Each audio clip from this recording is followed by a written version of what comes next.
Apa tips kat penonton supaya diorang boleh konsisten?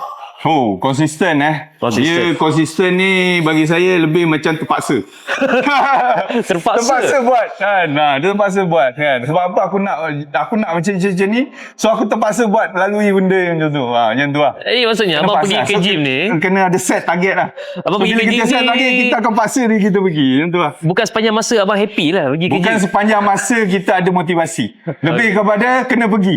Lebih kepada kena pergi. Kena pergi and then jadual. Kita punya schedule. Kita dah set schedule kita. Hari ni kena pergi. Besok kena pergi. Besok rest. Macam tu. Dan lagi-lagi macam atlet, abang atlet saya sendiri kan, mestilah kena jaga image kan.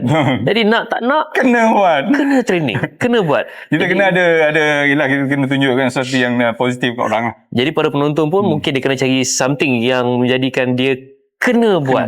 Sebab penonton, yalah, mungkin bukan atlet macam abang untuk USN kan. Diorang just Dia main ada masing-masing ada set target sendiri set kan. target masing-masing. Macam tu kan. Tapi mungkin para penonton yang mana yang dah contohlah dah berkahwin ataupun nak kahwin, ada anak apa ke, buat untuk family, kena buat supaya rasa diri sihat, diri kuat. Mungkin boleh jadikan juga benda tu. Betul, bila kita sihat kita boleh bekerja yang lebih kuat. Ya, Kan untuk sara keluarga macam tu boleh kan. main dengan anak-anak apa Betul. semua.